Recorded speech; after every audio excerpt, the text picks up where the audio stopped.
Okay, hello, this is me, David, doing Moop video 1. I'll just get on with it. It's a little slideshow. This is the first time I'm using this program, or just getting used to it anyway.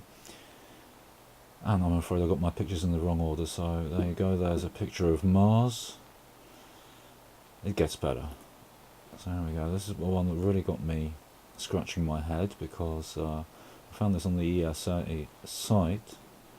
I'm going to zoom in. Well, we can obviously see a bit of ice and snow over here.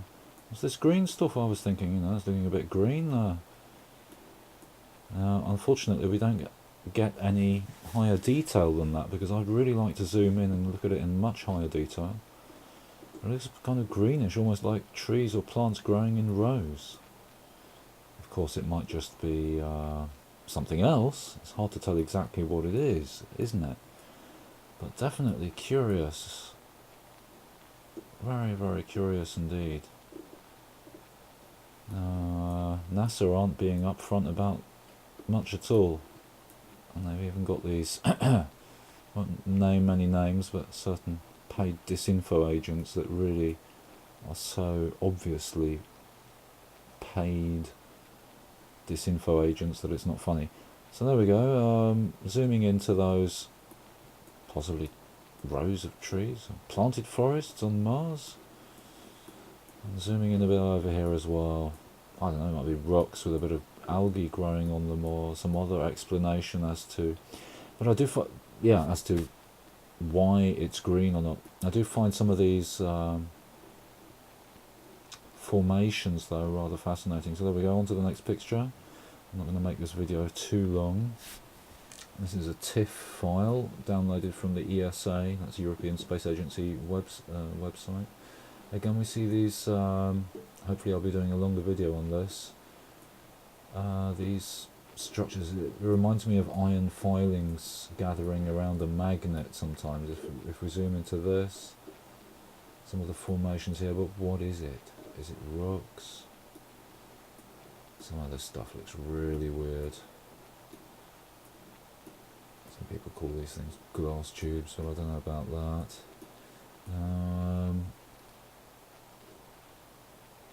Some curiosities, I'll just zoom around quick. You see these formations, these, like I say, it looks like iron filings gathering around a magnet, but obviously I don't think it is that, although there could be high iron content in the soil, which could account for the red colour, reddish colour. So there you go. Hopefully I'll be looking at some of this in more detail, hair-raising stuff around here. And there you go, something in the crater. So, like I say, I'm jumping around the bush a bit. Just have to show you a bit of the green stuff here as well. It's not just on one picture, we've got green stuff left, right and centre on this planet. More trees over on the left here. If I can just get over on the left, looks like rows of green stuff, very green. So there you go. But I'm not saying it is trees, because it really is impossible to be sure one way or the other, but is this some kind of biological growth, some plants on Mars, algae growing on rocks? Strange how the rocks are so linear, lined up. It looks like it's a planted forest almost.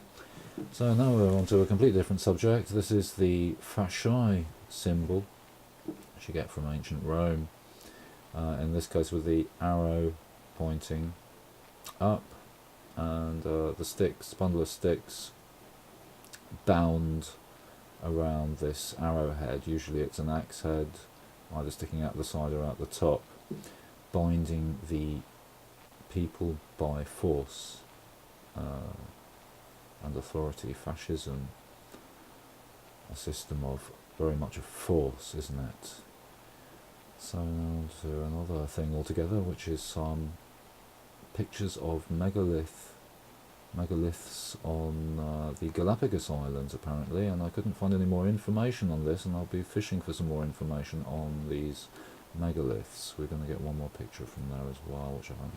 Here we have the Bohemian Grove, the now almost famous, what is it, 50-foot owl? I don't know how tall it is actually. What if that's some person standing there is about 6 foot, what, 12, I don't know, 30-foot owl or something. Yeah. How tall is that? You tell me.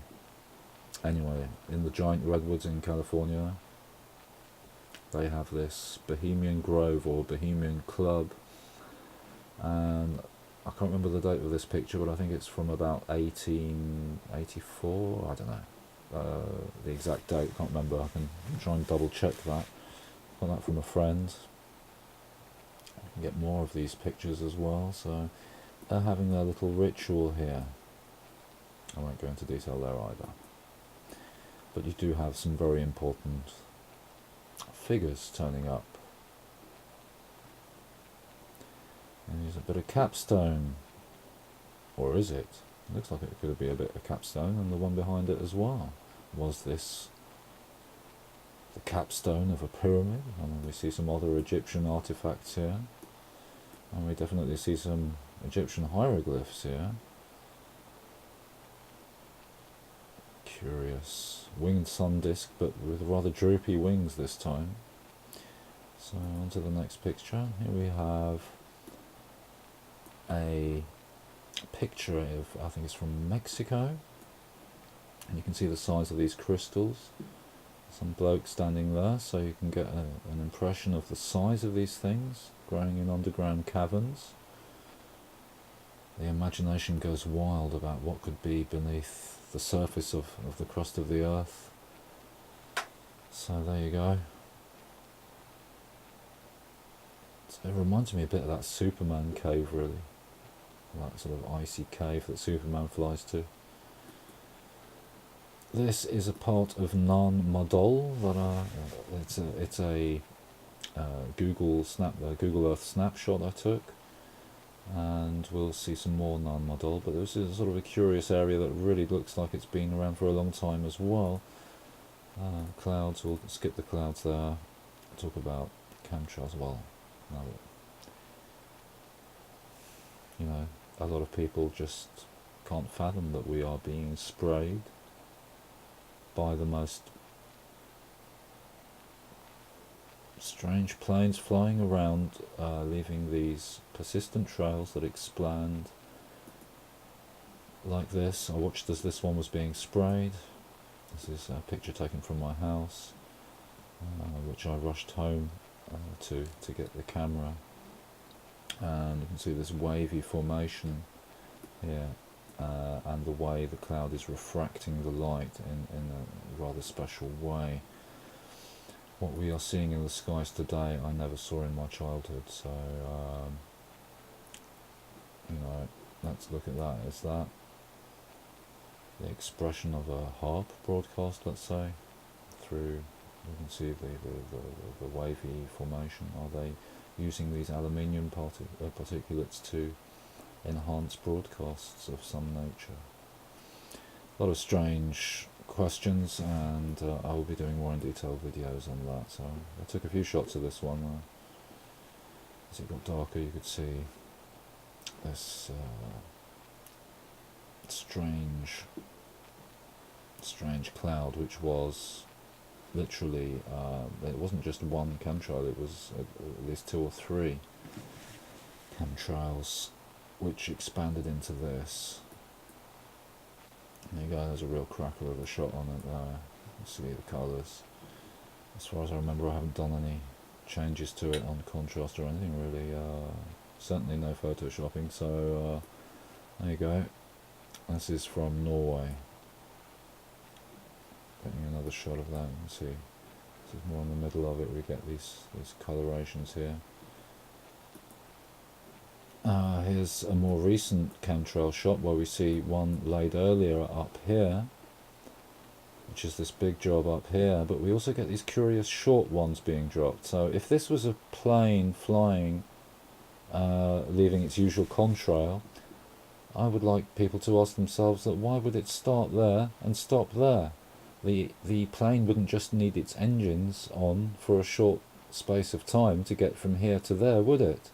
So this is a very good example, and certainly not photoshopped, of a shorter chemtrail. There's another one, you can see the beginning of it there.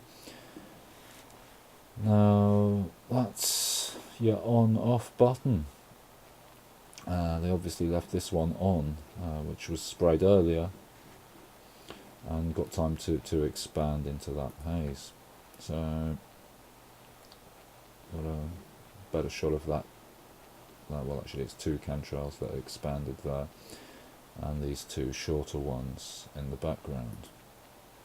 There's another curious antenna in Alaska, and this one isn't called HARP.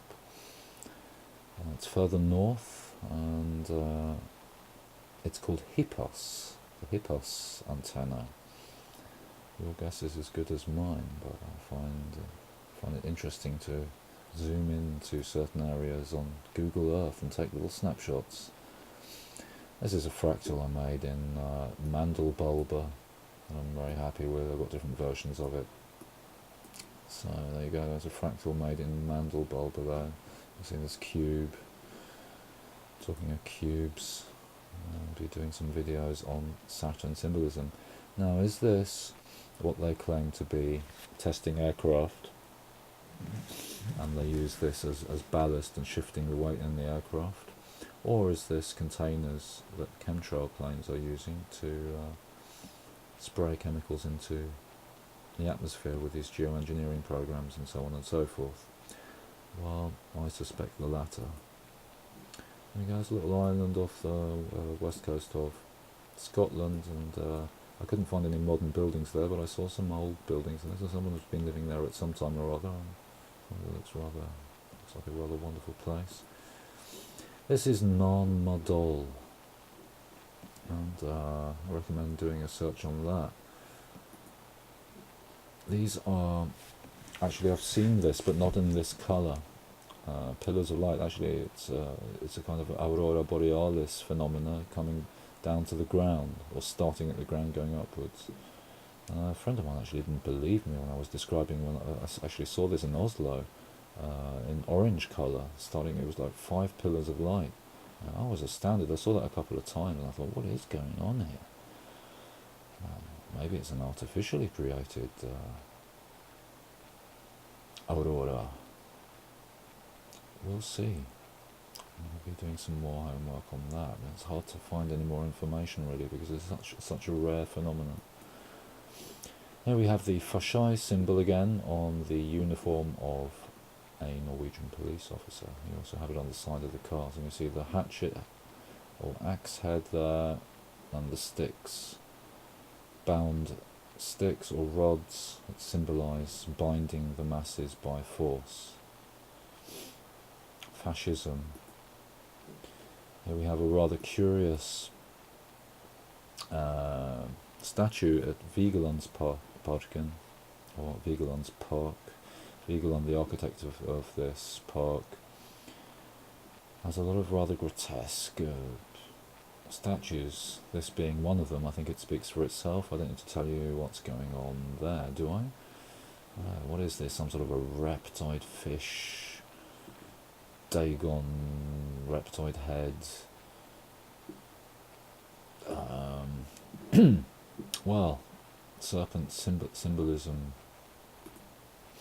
Here we have the seal of Saturn, which I will be doing a video on Saturn symbolism, if this one works. And to round it off there for today, we got a bit of wombat. I love that picture there of that wombat.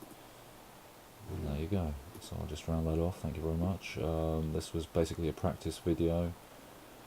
I'm testing out some new software to see if I can do this type of video where I do a little slideshow with my commentary and so on. So hope you enjoyed that little warm up there, and I'll call it a day. Cheers. All from me.